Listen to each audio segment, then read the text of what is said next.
was going very well. They were like teaching me, giving me hands on. So I kind of fell in love with this industrial engineering, process improvement, all that stuff. So and then I was looking for jobs in the same sector in Bangalore, and I was not able to get jobs. And even though the only offer that I got was too less.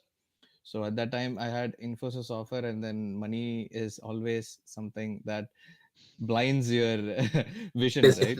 yes. So, and especially in India. So, okay, then let's go for Infosys. Let's try out something there. But that did not work very well. So I did the training at Mysore, and then after we had a Mangalore training for the stream Java, and then we moved to Trivandrum for the final placement. So I am saying we because another couple of friends were also there with me. So we totally relate with each other. The kind of feeling that Move off they, the bench. yeah, exactly. So at Trivandrum, I got into a project which was uh, more of a service kind of, which I did not enjoy much.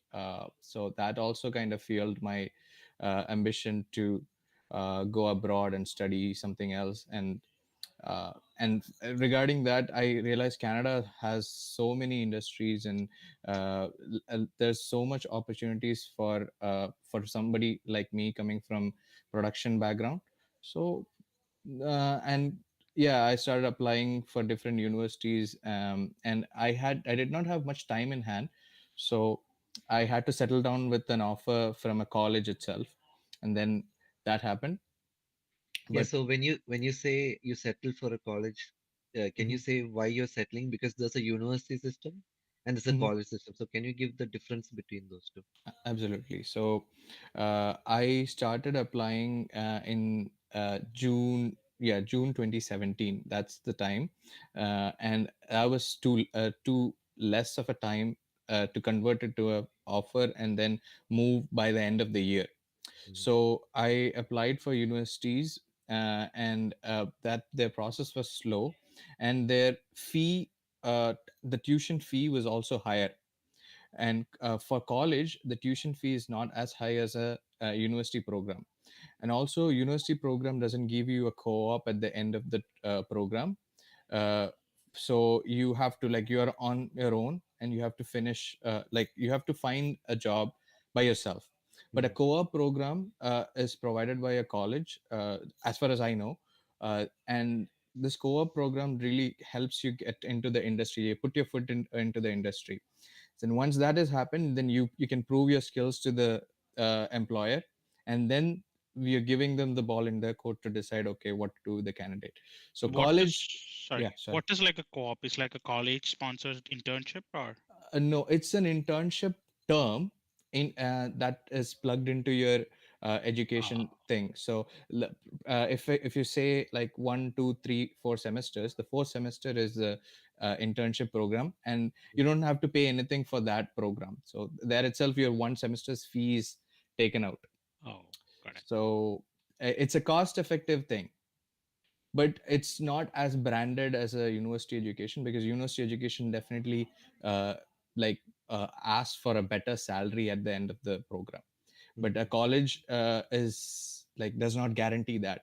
You have to, it all depends on how you portray yourself and your skills and everything that you learn on the go. That'll help you get a better job. So that's a kind of variation between each. Got Yeah, it. that's very interesting thing in Canada. Like Yes. in the US, we don't have that system of Yeah, um, absolutely. there's this thing called community college, but it's not the same as your college. It's Yeah. completely different. Yeah, very interesting thing in Canada. Yeah. I So remember Ashish Joe had also talked about this co-op program a Yeah, couple of yeah. episodes. Yeah. yeah. Nice. So yeah, thankfully, when I was looking for this co-op internship at that time, COVID was not there, so it was Mm. a bit more easier for me.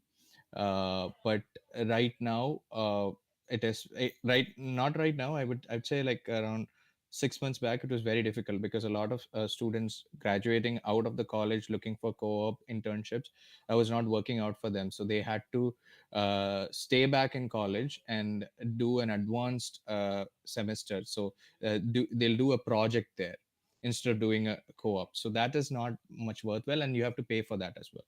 Mhm. So Makes Gotcha. So, from your experience and from your preference, it seems like you are a person who likes to get your hands dirty and get satisfied with material outputs. Like, yes, so I yeah.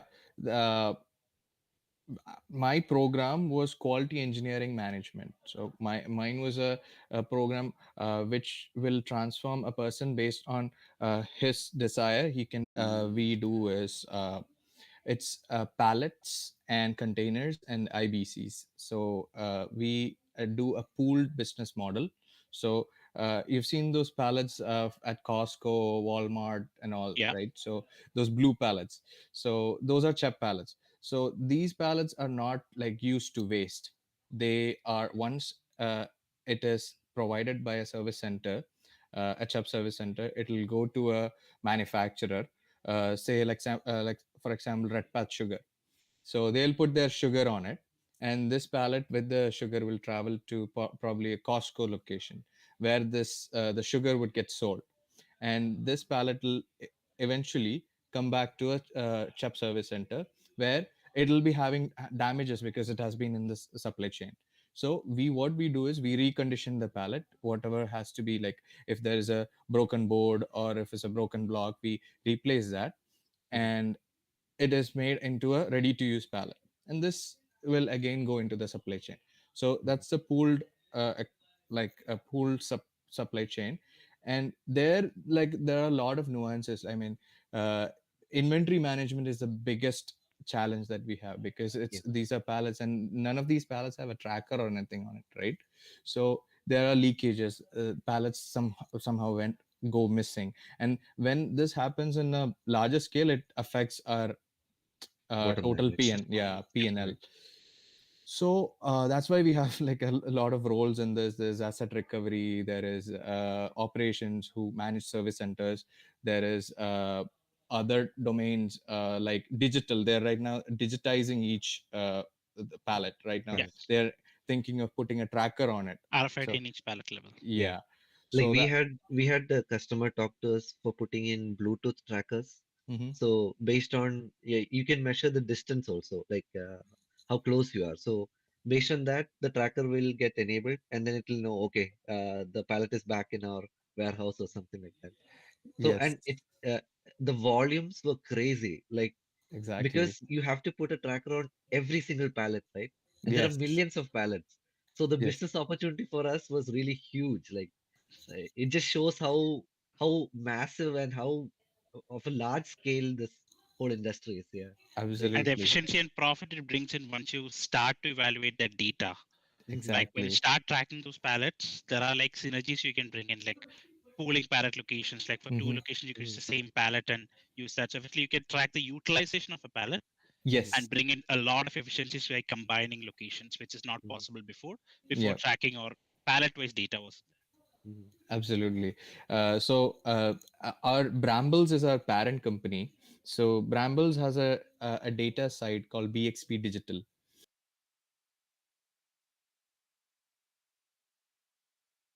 Trialing this with a small tracker. It's called a mhm, BXP tracker that's put on the pallet. And like if every pallet cannot be having that because it's expensive. One piece of that equipment is almost costing $100, mhm. and Wow. on every pallet, if you start putting it, then the company will go bankrupt, right? So we have that, and like probably in one load there'll be one pallet having the BXP tracker. So it kind of makes sense. So they'll be able to track where the whole load is, uh, that kind of thing. And as soon as we realize there is so much profit out of this, like we are stopping the leakage totally, then they'll start investing more in this. So Mhm, that's kind of the current strategy that is going on. And eventually, I think it also gives you like more enterprise or like bigger customers, because when they see you have tracking capabilities and you are a much more efficient vendor, they might Hmm. have a more preference to choose a vendor like that, which has more traceability. Suppose like a 100%. Walmart, which has like so many stores across the country, with Mhm. traceability, it becomes easier for them because they know when the load is coming to them. It's predictable. No one can tell them it will come in 2 days. You know when it's coming. Mhm. Absolutely. Yeah, that's a good thing that I never thought about it, but yes, because the customers also would feel safe. Okay, our product are sitting on a CHEP pallets, and CHEP pallets are trackable, so that's a really great thing. So I have a stupid question. Where No do problem. these pallets go missing? So there is I don't know I mean, if like, I'm see, That's like his the question he has to solve for his pay. oh, that's your job right now. so So I am see, not in the asset tracking team. right, So there, right. there is a dedicated team just for that, to track assets, to bring back assets. So So I my don't question have to do is, that. Yeah, sure. so like in a grocery store, the carts get stolen. I Yeah. know who is stealing. Like we know, like it's like people, homeless people. But Yes. who is stealing pallets? That is my question. So pallets, when it becomes a load size, Mhm. so there are like it goes like it is going to a service center there, so there are different places from where the pallets like go back and forth, right? So at a Walmart, these pallets are there, and then from Walmart it will go to another place. Some customers are ready to use the pallets that is already used by another Right. retailer. Mhm. So there are transactions that happen, so we monitor everything through a portal called MyChep. Customers can see it, their counterparts can see it. So in between these transactions, there could be losses. I cannot detail more on this because Right. this is like a Anyway, it gets lost. Let's just leave it yeah, at that. it Yeah. just gets lost. Yeah, Yeah. Okay. yeah. I mean, Nice just So, to know adding. that. Sorry. do you do business in wooden pallets or are these some other material? We do wooden pallets made of softwood and hardwood, and also Costco and CHEP are exploring opportunities for plastic pallets. Okay. So Durable. reconditionable plastic pallets. So if there is something broken, they can recondition the pallets, and then they still is in the supply chain. That kind of, yeah. But I then mean, just wooden pallets, people can simply break them down and use as firewood, right? They can do that. They can overpaint it with black paint, and making them at a non-chip palette, right? So if somebody does that, like for to an entire load, they overpaint it with some lead-based paint, then that becomes a hazardous palette. We cannot use it back into our supply chain, Oh. because most of our customers are food-based, like General Mills or Red Path Sugar. Like I said, they cannot put their product on a palette which has lead-based that paint on lining. it. Mhm. So many nuances. Very Of interesting to course, listen to. yeah. Yeah. I just have one more question just to follow this up. Like, for example, I know like you send it to a manufacturer, that's fine. From a manufacturer, it goes to a reseller or a final retailer who sells it. Mhm. But what is the incentive for the retailer to return the pallet? So there is a cost like tied to it. Only if they Oh, okay. they bring back the pallets within a specific duration of time. Mhm. Only then they'll like get that what do you call that contract going. Also there is a issue fees, there is a rental fees on these pallets. So if the like whoever it is, manufacturer or retailer, if they are not accountable for the pallets that they have, the inventory that they have, then they'll have to pay the losses for it. Mhm. Got it. It's a contractual obligation. Exactly. Makes sense. So, one question to you, Ashwin, is that how is the supply chain industry evolving in Canada? I know that supply chain is a big word now everywhere. So, what is the trends that you see in your job role or in your company? So yeah, I can talk a little bit about it, because like right now there is so many changes that's happening in our business model. But I'll not be an expert to talk, because I'm very fresh into the supply chain industry. I was a project engineer before in automotive industry. Every part was the same, so it was very easy before. But now this is a very complicated, complex industry. So right now, we are facing a shortfall in the pallets that is coming back into the network. So Mhm. there are multiple reasons. One, a lot of retailers want to hold back to the pallets, because they are not sure if they'll get the pallets when the demand is at high. Mhm. Then another reason is the nationals, North American supply chain issue, where a lot of products or pallets are not able to cross the border, and it is stuck somewhere. So those two issues are there, because of which we are not getting enough pallets back so that we can recondition and keep the operations going. So we have so many service centers like relying on the pallets to come back, only then they can work on it, and then uh, we have to like make every piston fire, right? Uh, so that's a major issue that we are facing currently. And Whitewood is our biggest competitor. Like Peco, there is another company called Peco, but Whitewood also stands as a very big competitor. So Whitewood pallets, uh, there are companies who work on these Whitewood pallets, and then they'll pool that as well. They'll not use it to waste, rather they'll pool that as well. So that also is a competitor for us, apart from Pico. Understood. So all these supply chain issues, even they'll be facing, right? It's not specific to your company, right? Yeah, it's not. The Yeah, they'll yeah. also be facing. True, that is very true. Mhm. So where are you based in Canada? Is it Uh, obviously around Toronto, I think, right? exactly, Mississauga, Ontario.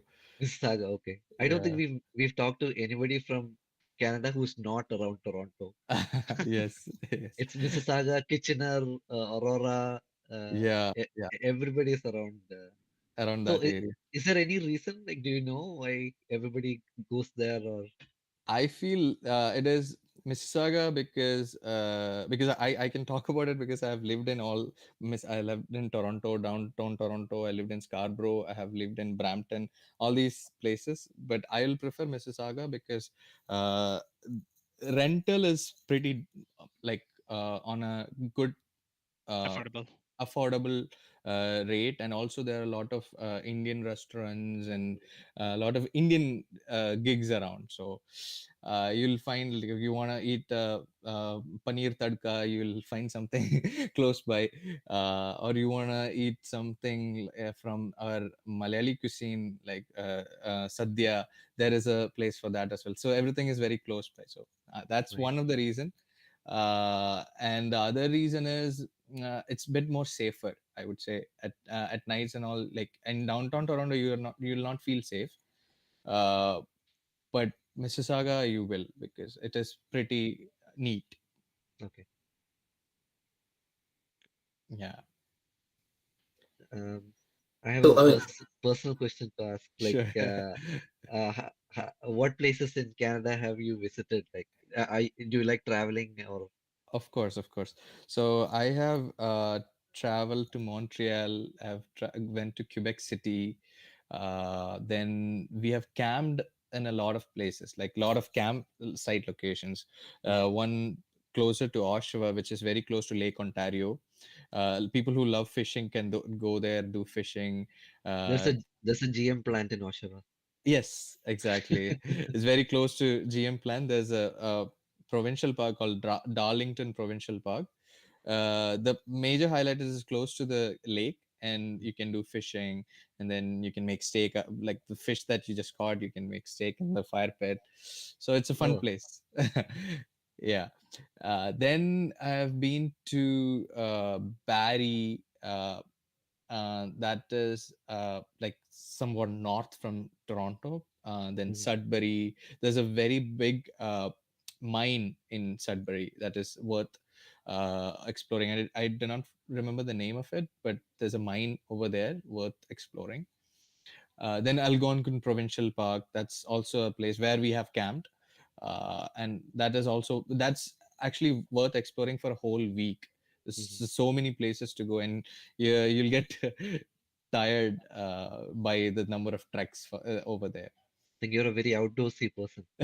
Yes, yes, yeah. I've always wanted to camp. I've never mentally committed to camping. Like Yeah. since the time I came to California, I've been saying I'm going to camp somewhere. It's never worked out. Okay. Yeah, you can definitely come here and camp, because one thing, you're safe. Mhm. There are no airs in the here, no Pambu Padadara, so safe ആയിട്ട് camp ചെയ്യാം ഇവിടെ. പക്ഷെ നാട്ടിലെവിടാ? നാട്ടില് Trivandrum. Okay. Mm. I think camping starting the best thing is there are places where there are pre-set camps also. Mm. Like tents already set up in rent out in. That will be a good starter for you to get acclimatized before you start with Used your to own it. Yeah. camping equipment. Your own camping gear. Yeah. Yeah, that's true. പിന്നെ വേറൊരു question ഉള്ളത് അശ്വിൻ്റെ അടുത്ത്. ഇപ്പം നമ്മൾ when you came to Canada, right? So like what were the admission requirements for your particular course, right? If someone is trying to come to Canada now, what all things should they be looking at? I mean, in terms of scores, in terms of GRE, GMAT. Sure. So for me, what they looked at was the overall GPA during the bachelor's, then my SOP, and then the IELTS score requirement. GRE, I had submitted, but they did not go through GRE. I think that was not a criteria for them. That's all. Okay, so is there like a minimum cutoff in terms of CGPA? I know that Canadian colleges place a little bit more importance on undergrad GPA. Yeah, it should. Mine was 7.9, so it was okay. I think Wow. above 7 is something that is required, I guess. Yeah. Compared to the scales of ours here, 7.9 should be pretty damn good. My GPA was 6 point something, I think. Same with mine, I guess. Late sixes or early sevens, yeah, something like that. Yeah. So yeah, I think that kind of covers like what should a person do to come to your program, right? So what are the other employment opportunities outside? I mean, apart from the supply chain that you're into, quality engineering field വേറെ എന്തൊക്കെ Rolls ആണ് ഉള്ളത്? അതിനെപ്പറ്റി എന്തെങ്കിലും idea ഉണ്ടോ? ഉണ്ട്. അതായത് quality engineering ഫീൽഡിൽ മെയിൻ ആയിട്ട് ഒരു ക്വാളിറ്റി എഞ്ചിനീയർ ആയിട്ട് മുമ്പോട്ട് പോകാനാണ് പ്ലാനെങ്കിൽ, ഇപ്പം എൻ്റെ ഒരു ഫ്രണ്ട് അതേ കരിയർ പാത്തിൽ പോയതുകൊണ്ട് എനിക്കറിയാം. പുള്ളി ക്വാളിറ്റി എഞ്ചിനീയർ ആയിട്ട് ആദ്യം ഒരു കുഞ്ഞ് കമ്പനിയിൽ തുടങ്ങിയായിരുന്നു. അതിനുശേഷം he worked for a company called Mitsui High-Tech. They mostly make parts for BMW and all. So അവരുടെ എല്ലാം വളരെ കുഞ്ഞു കുഞ്ഞു പാർട്സ് ആണ്. Those are which go into batteries and all complicated components.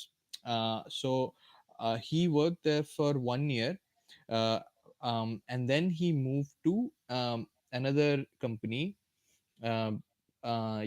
He got an offer with ABC. That company makes injection molding components for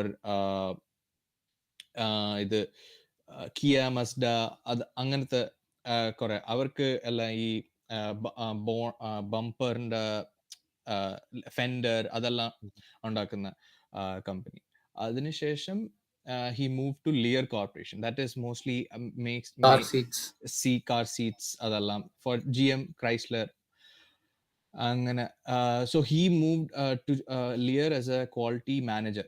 So he has like 4 direct reports to him right now. So that happened over a span of 4 years. Okay. Yeah, because he completed the same program as mine. ഞാൻ കുറച്ച് മാറി ഓപ്പറേഷൻസിലോട്ട് പോകാൻ വിചാരിച്ചു. അങ്ങനെ ആമസോണിലൊക്കെ കുറച്ച് roles ഒക്കെ നോക്കിക്കൊണ്ടിരിക്കുകയായിരുന്നു. Operations manager 1, operation area manager, അതൊക്കെ നോക്കിക്കൊണ്ടിരിക്കുന്നത്. ആ ടൈമിലാണ് എനിക്ക് ചെപ്പിൽ ഒരു റോള് കിട്ടി. ഞാൻ അതിലോട്ട് മാറിയത്.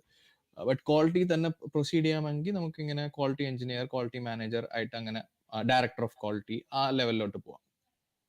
ഇപ്പം കോളേജിൽ പഠിച്ച പ്രൊഡക്ഷനിൽ മെക്കാനിക്കൽ പഠിച്ച കാര്യങ്ങളുമായിട്ട് ഇപ്പം എന്തെങ്കിലും ബന്ധമുണ്ടോ? Was that helpful really?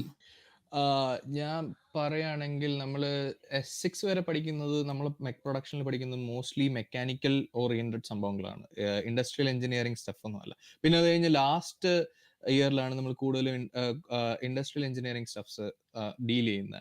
Khan charts അതെല്ലാം ഓൺ എ ഹൈലി എക്സ്പ്ലോസീവ് ലെവലിലാണ് നമ്മളിപ്പോൾ ചെയ്തുകൊണ്ടിരിക്കുന്നത്. അതല്ല, it's A repetition of all those stuff, that value stream mapping, time and motion study analysis, അങ്ങനത്തെ കുറെ സംഭവങ്ങളാണ് ഡേ ടു ഡേ കാര്യങ്ങളിൽ മുമ്പോട്ട് പോയിക്കൊണ്ടിരിക്കുന്നത്. പിന്നെ ഈ ഓഡിറ്റിംഗ്, പല തരത്തിലുള്ള ഓഡിറ്റിംഗ്, പ്രോഡക്റ്റ് ഓഡിറ്റ് ആവാം, പ്രോസസ് ഓഡിറ്റ് ആവാം, പിന്നെ അവരുടെ എന്തെങ്കിലും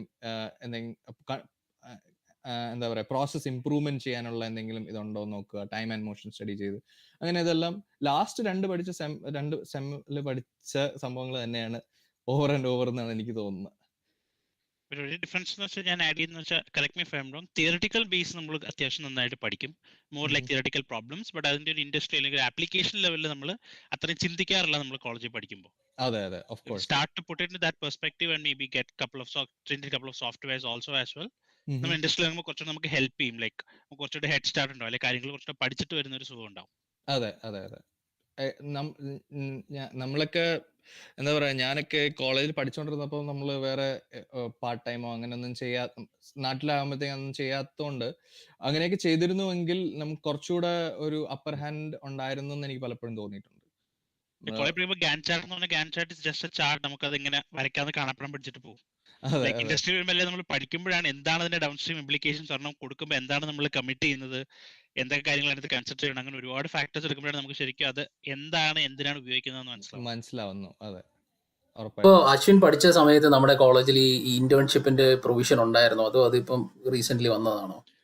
നമ്മളെ കോളേജിൽ ഇന്റേൺഷിപ്പിന്റെ പ്രൊവിഷനെ കുറിച്ച് എനിക്കറിയത്തില്ല. ഞാൻ ഇന്റേൺഷിപ്പിന് പോയത് എൻ്റെ ഒരു ഫ്രണ്ട് ടൊയോട്ടയിൽ വർക്ക് ചെയ്യുന്നുണ്ടായിരുന്നു. പുള്ളിയാണ് പറഞ്ഞത്, നിനക്ക് ലൈക്ക് ഇൻഫി സ്റ്റാർട്ട് ചെയ്യുന്നതിന് മുമ്പേ ഫ്രീ ടൈം ഉണ്ട്, അപ്പം അസ്ഥിതിക്ക് why don't you come here, internship ചെയ്യാം. അങ്ങനെ പുള്ളി തന്നെ ഒരു അവിടെ he contacted the HR over there, and then they assigned like ഞാനും എൻ്റെ ഒരു ഫ്രണ്ടും ഉണ്ടായിരുന്നു. So we both went for internship there. It was not a paid internship. So it was just working with them, working with the engineers over there and trying to understand what the process is. So ഒരു internship എന്ന് വിളിക്കാൻ പറ്റത്തില്ല, but it gave me good experience, I would say. Kerala university internship ഒരു paper അല്ലായിരുന്നു, like mandatory അല്ലായിരുന്നു. Still ഞങ്ങളുടെയൊക്കെ ബാച്ചിൽ കുറെ പേര് ലൈക്ക് ബോഷിൽ ഇന്റേൺഷിപ്പ് ചെയ്യാൻ പോയിട്ടുണ്ടായിരുന്നു, പേഴ്സണൽ ഇൻട്രസ്റ്റിൽ, ആൻഡ് കോഴ്സ് കഴിഞ്ഞിട്ട് അപ്പോളോ ടൈസിൽ ഇന്റേൺഷിപ്പ് ചെയ്യാൻ പോയിട്ടുണ്ടായിരുന്നു. ബട്ട് ദ ഇഷ്യൂ ഇസ് ഒരു ഫുൾ ടൈം ജോബിൽ ഇന്റേൺഷിപ്പ് ആയിട്ട് കൺസിഡർ ചെയ്യാൻ പലരും മടിക്കുന്നത്, ഫുൾ ടൈം ജോബായിട്ട് കൺസിഡർ ചെയ്യാൻ മടിക്കുന്നത് വെച്ചാൽ the pay for internship mechanical is pretty less. Like എനിക്ക് ഓർമ്മയുണ്ട്, അന്ന് അപ്പോളോ ടൈസ് എന്തോ 8K 9K ആയിരുന്നു അന്ന് പെർ മന്ത് കിട്ടിക്കൊണ്ടിരുന്നത്. So if you would have been a better choice for anyone at that point. But അത്ര എക്സ്പീരിയൻസ് ഇല്ലാതെ industries എടുക്കുകയില്ലായിരുന്നു. That's like a dilemma people face. Like ഇൻഡസ്ട്രിയിലേക്ക് കയറാനായിട്ട് you need experience, but then you don't get experience before that. So അതൊരു dilemmaയാണ് പിള്ളേർക്ക്, unless you invest your own in an internship. Exactly. It's nice to see Canada a lot of mechanical opportunities. I don't think US ഇത്രയും mechanical, I don't know, Vishnu, do you know about that? Like US അത്രയും for foreigners അത്രയും opportunities കുറവാണ് തോന്നുന്നു. കുറവാണ് actually. Even my brother, he is working as a process engineer with Caterpillar, right? So he faced some difficulties initially getting into his own manufacturing engineering field. So right now he is working in a supply chain oriented kind of a role, which is loosely related to what he studied, but not directly related. അപ്പം ഇച്ചിരി difficult ആണ് to get mechanical jobs, because here everybody is looking to fill H1B roles, and H1B roles require you to be either a tech guy or maybe some other highly skilled professional. Mechanical hasn't still made the cut here as far as I know. Okay. So that our immigration problem is kind of immigration problem. പിന്നെ ഇപ്പം recent എനിക്ക് തോന്നുന്നു for the past few years, I think with the Tesla and Amazon അതൊക്കെ കൂടി വരുമ്പോഴത്തേക്ക്, I mean അവരുടെ hiring is on an upswing, right? So they are always looking for people who can come in as process engineer or industrial engineer. ഇപ്പോൾ recent അതൊരു new trend ആണ്. Over the past 3-4 years, Tesla ഇതുപോലെ പുതിയ EV companies എല്ലാം they have been hiring, and a little bit അങ്ങനെ numbers കയറി പോകുന്നുണ്ട് ആ ഫീൽഡിൽ. വേറെ കാര്യം ഞാൻ പറയാൻ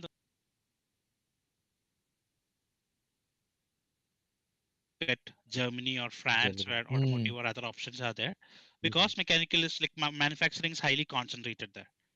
So our top of the choice അതായിരിക്കും, like a technical guy chooses US, like technology guy chooses software computer. പിന്നെ അതുപോലെ തന്നെ നാട്ടിൽ നിന്നുള്ള ബ്രെയിൻ ഡ്രെയിനും മെക്കാനിക്കൽ ഫീൽഡിൽ അധികം ഇങ്ങോട്ട് കിട്ടാറില്ലല്ലോ. ടെക്നോളജി ഫോക്കസ്ഡ് കമ്പനീസ് ഇങ്ങോട്ട് സാധാരണ ഓൺസൈറ്റ് വരുമല്ല അങ്ങനെ വരുന്നത്. I think they local talent ഉണ്ട്. It's not reached a point where they have to bring people from outside. So Canada, I think that labor force is not there. So they're pushing to get people from outside. Yeah, that's good. Very good to know. I think we have Meenakshi on. Meenakshi, hi. Say hi. Hi. Hello everybody. Hi Meenakshi. Meenakshi, we are ending, so thank you for joining. Meenakshi is also from Canada, I think from your same area. I'm not Okay. sure, Ashwin. Yeah, she's also from around Toronto. Okay. So you got another neighbor now. Yeah, we have a decent concentration in Toronto area. Yeah. അവിടെ ഒരു local committee തുടങ്ങാനുള്ള എത്ര ആൾക്കാരുണ്ടെന്ന് തോന്നുന്നു സിറ്റിയുടെ? അതെ, ശരിക്കും ഇവിടെ എന്റെ 2-3 കോളേജിൽ പഠിച്ച 2-3 ഫ്രണ്ട്സ് തന്നെ ഉണ്ട് അങ്ങനെ. Okay. Nice. ആൻഡ് യുഎസിൽ പോയിട്ട് H1B തേപ്പ് കിട്ടി കഴിയുമ്പോ എല്ലാരും നേരെ ഇങ്ങോട്ടല്ലെങ്കിൽ വരും. അങ്ങനെ എന്റെ കുറച്ച് ഫ്രണ്ട്സ് ഉണ്ട്. എന്റെ ഒരു ഫ്രണ്ട് ഷ്നൈഡറിൽ വർക്ക് ചെയ്യുന്നുണ്ടായിരുന്നു യുഎസില്. പുള്ളി ടെക്സസിലായിരുന്നു തോന്നുന്നു. പുള്ളി ഏതാ college university, NC state, north Carolina state. അവിടെ പഠിച്ച് മാസ്റ്റേഴ്സ് ഒക്കെ പഠിച്ചിട്ട് പുള്ളി ഷ്നൈഡറിൽ വർക്ക് ചെയ്യായിരുന്നു. പക്ഷെ പുള്ളിക്ക് എന്തോ RFE എന്ന് പറഞ്ഞൊരു സംഭവം കിട്ടി. അങ്ങനെ അപ്പൊ അങ്ങനെ പുള്ളി കാനഡ PR ഓൾറെഡി സെറ്റാക്കി വെച്ചിട്ടുണ്ടായിരുന്നു. അങ്ങനെ ഇവിടെ ഉള്ള ഷ്നൈഡറിൽ ഒരു റോള് കിട്ടി. ഉടനെ ഇങ്ങ് വന്നു. അവരിപ്പോഴും തിരിച്ച് യുഎസിൽ പോകാൻ ട്രൈ ചെയ്തുകൊണ്ടിരിക്കുകയാണ്. പക്ഷെ not happening. I mean role കിട്ടാനും പിന്നെ അവർ their plan is to get the Canadian citizenship and then apply for TN visa. Yes. ഈ കഴിഞ്ഞ വർഷം H1B ലോട്ടറിക്ക് 437,000 applications ആണ് for 85,000 visas. അതിൽ തന്നെ എനിക്ക് തോന്നുന്നു പലരും 10-12 ആപ്ലിക്കേഷൻ ഇട്ട ആൾക്കാരുണ്ട്. കഴിഞ്ഞ വർഷം Yeah, I think so. 3 lottery. 3 stages of lottery last year. 3 stages. It's a broken system. You have to live with it. ഇത് ഈ 10-12 It's unique to the US. No one else in the world has that system. No. അപ്പൊ ഈ green card കിട്ടുന്നവരെ ഒരു അങ്കലാപ്പ് തന്നെയാണ് അല്ലേ? അതായത് കിട്ടാനൊന്നും പോകുന്നില്ല. അതെ അതെ അതെ. Only option remaining is to go back outside of the US and come back on a managerial visa L1. Like you should work in the same company outside the US in a managerial role for a year at least, and then come back to the US in that same company. Then your visa category changes, so that becomes a faster process.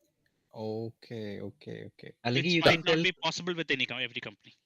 You can tell some American to adopt you also. Angananegi like you'll or marry someone with a GC. Or marry someone who is local. Okay. Anyway, okay, that is not our advice. ഇത് അവളത് മാറ്റി marriage അഡ്വൈസും കൂടെ ആവും മിക്കവാറും. But statute alone കൊടുക്കില്ലേ? Like this is done by professionals. None of this is to be tried in real life. Yeah, given that this goes online, കുറച്ച് പണി കിട്ടാൻ chance ഉണ്ട്. അപ്പൊ നമ്മളതായ ഡിസ്ക്ലെയിമേഴ്സ് ഒക്കെ വെച്ചാണ് പറയേണ്ടി വരും. So yeah, it was a good session. Thank you everyone for joining. I think we had quite a few good insights from Ashwin. Ashwin's supply chain lekkulla yatra, it was quite interesting. From mechanical to process engineering, quality engineering, then to supply chain. And I think this will be a very good learning for a lot of people who are studying mechanical right now in terms of what they need to look at. Internships ആണോ അല്ലെങ്കിൽ course എങ്ങനെ select ചെയ്യണം. Like you said, the co-op program is obviously better than something like an internship, right? Co-op you get to work for a long term, right? 6 months or something. Yes, up to 6 months, and before that, if it converts, then you can go. Like at that time, your work permit will also be ready to be applied. So once you apply for it, then it's as equivalent as you have it. So you are on applied status. With applied status, you can just continue working. So that was my case. A lot of people did not go through that phase. They had to work അതിനിടയ്ക്ക് അവർ part time ആയിട്ടൊക്കെ work ചെയ്യേണ്ടി വന്നു. Work permit കിട്ടുന്നവരെ, അതിനുശേഷം പിന്നെ ഒരു role കിട്ടി, അങ്ങനെയുള്ളവരും ഉണ്ട്. So depends on how you play your cards. Very interesting. Thank you so much for all your insights, Ashwin. It was a pleasure having you as our guest today. And thank you everyone else, Atul, Tariq and Meenakshi, for coming on board this episode. And so we'll see everyone in the next episode. Thank you. Bye-bye. Good to see everyone. Thank you. Bye everybody. Bye. Thank you.